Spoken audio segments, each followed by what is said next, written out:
balance the picture. I hope you can see me well now, clearly.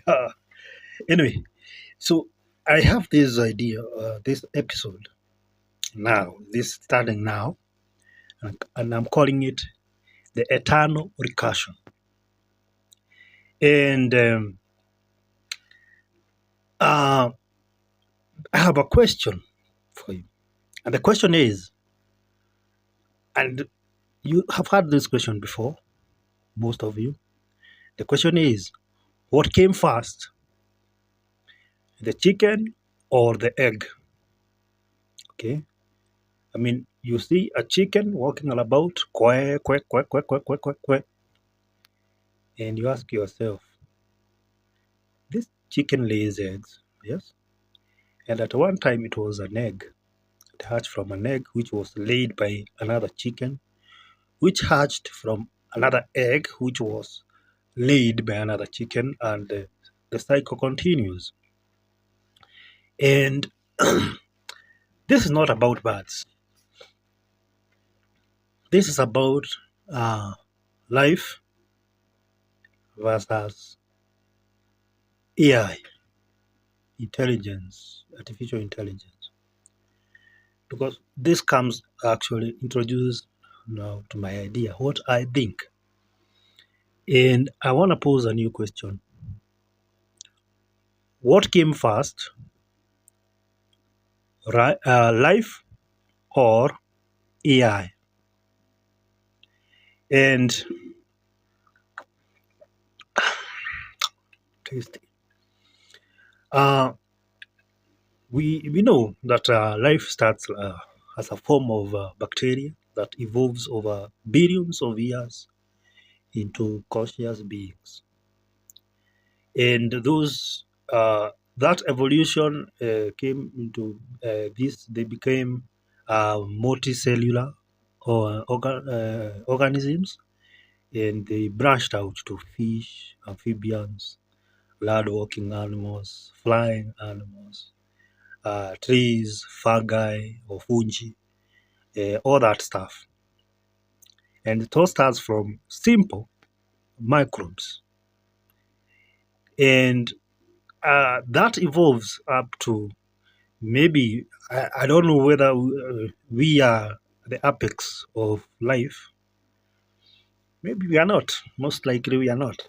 But let's assume we are at this point, whereby we are aware of the universe, we are aware of what is around us, we are aware of life itself, and we can talk about it. And now we start to create tools. Fokojebes, pangas, wheels. We create telephones, mobile phones, computers, AI. And eventually, AI becomes smarter than us, than humans. And it sheds the need for biology entirely.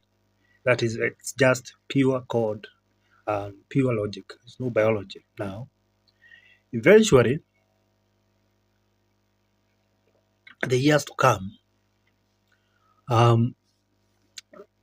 AI advances such that it can manipulate atoms, energy, DNA. It can manipulate matter. Okay, you manipulate matter at a point whereby now you can actually program matter. I don't know whether you can see the concept. Yeah, AI is so advanced; it has years to come. It advanced to such a point it can manipulate matter and code matter so that it follows a certain sequence or patterns. Okay, and in that way, those beings that will be calling themselves pure AIs, they will not be specifically aware that they are artificially, and at that point, they will not even call themselves artificial intelligence. Imagine a world where these beings exist, they are purely on silicon, they have no organic matter in them. And these beings, they coexist with one another. Will they, and it's thousands of years to come, and probably not very many years, and we are gone, the humanity and the organic, or we are coexisting at a certain point. And those people at that particular time, they are not aware of the past. And even if they know, let's say it's 30 years to come, and these people are coexisting with with the robots. The robots, in quotes, will not be referring to themselves as AI. They will not be aware that they are artificially made, because at that particular time, the AI stuff will be making itself, and be aware of that. Right now, we know that the code inside the AI is not something that we have complete understanding of. And that comes from those guys who are making these AIs. So at that particular time, even the AIs themselves will not be referring to themselves as AIs. And when at a particular time it is forgotten that they were made by people like us, very many years to come, they will not even know that. They will say they were created by God, and they don't know what God is. Okay. Okay, that's another topic for that particular one, the mindset of that particular one. Now, the point is, now, if those beings now evolve so that they can manipulate matter, and because they are beings, they are enthusiasm, or what would be interesting to them. Like us, we are interested in like coding and creating AIs, self-coding systems, and such things. You know, let's assume you start from the 90s or earlier, when Bill Gates, Steve Jobs were starting these personal computers. They were very happy and they intrigued and coding and writing all that. They were saying we are creating something that can, automatically do stuff on its own. Now we are creating code that can write itself and such things. Now we are organic entities and we are seeing these non-organic entities as being very interesting. So comes a time when these will be higher intelligence beings, maybe they move out of this planet, they go to Mars as Elon Musk wants. And the only feasible thing for us to go to Mars is to send these uh, these bots, because they can actually work autonomously, and as they work autonomously, they're actually more efficient, and they can survive the harsh environment unlike us.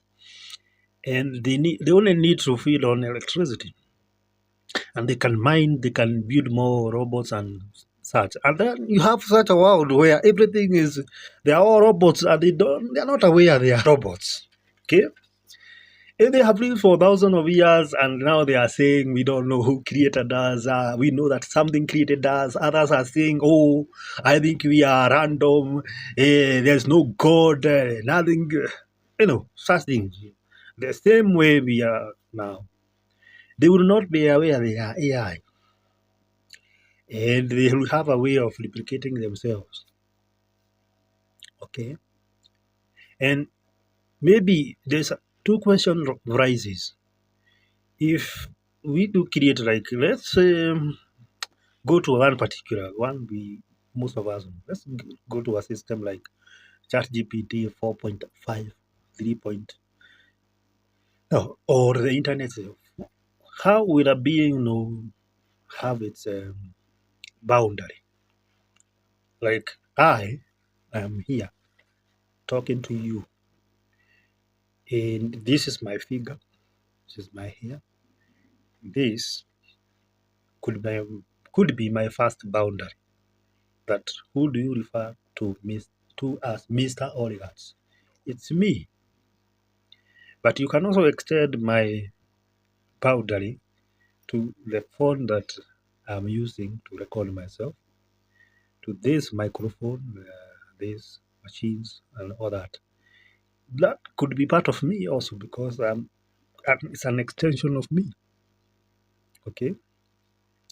And maybe up to the point where you are watching this video,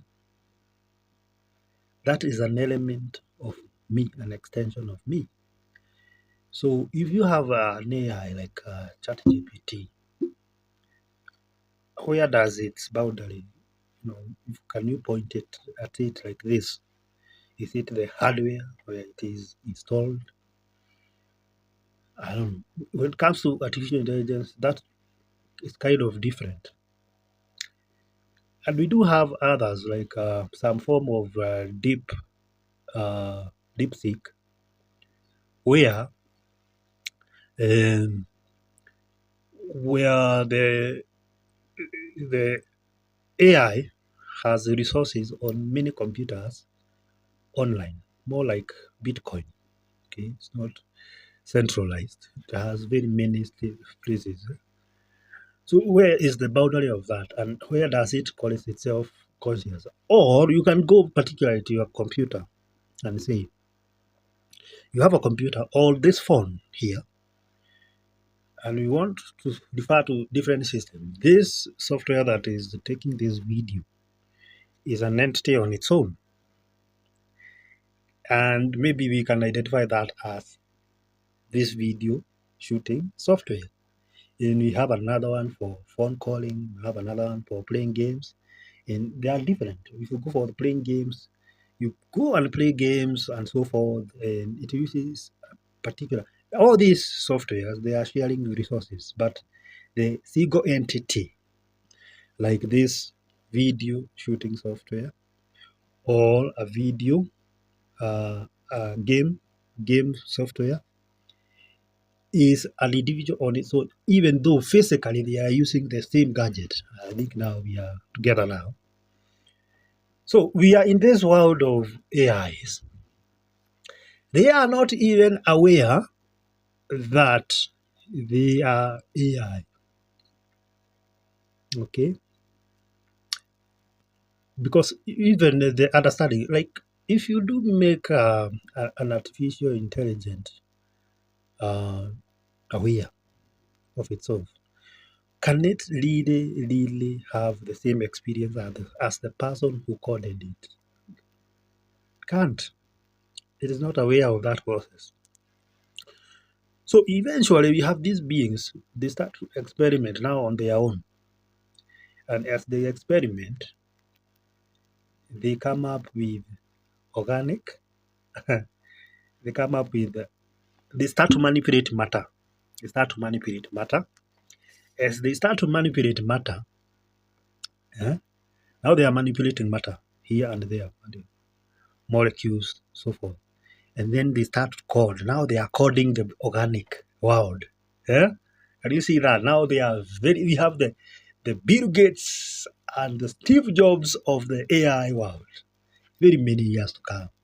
And these ones, they are starting to realize we can create other systems that are not as silicon-based as we are.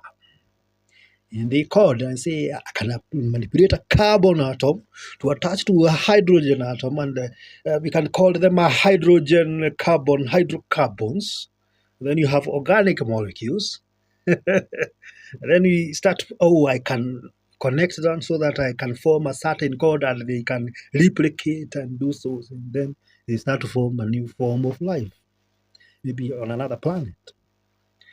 And now the cycle starts to go back. Because now we have started with organic matter. Maybe the extent of doing things is maybe far much bigger horizon. Like they can do experiments on a planet. So they say these molecules of mine, they seem to behave, they seem to love this kind of temperature. So let's just find a planet which has this kind of exist in such a zone. and which, like us now, we call them the Goldilocks zones. And then they say, yeah, let's put them here around this planet, around this temperature. Let's spread this, those organic, and there is water, there is things like that. And then they form organic world there, which evolves into beings like us. And then us, those beings like us, they start to manipulate tools and create AIs that create organic molecules, that create AIs, that create organic molecules, that create AIs, that create organic molecules, that create AIs, that create organic molecules, that create A, like that. And now it's a cycle. Chicken, egg, chicken, egg, chicken, egg, chicken, egg. Uh, so that is the end of my idea. But now I have to ask for a favor. I know that I'm not very good at conducting this podcast. Not good. I need some confidence. I need some confidence so that if I build up, I see you people enjoying my stuff. You give me confidence, I give you more stuff from my mind. Not reading this. Uh, and I know you have ideas too. You share ideas that you want to be expressed out here. Uh, any idea will do. And we are open-ended, and these are ideas. Okay?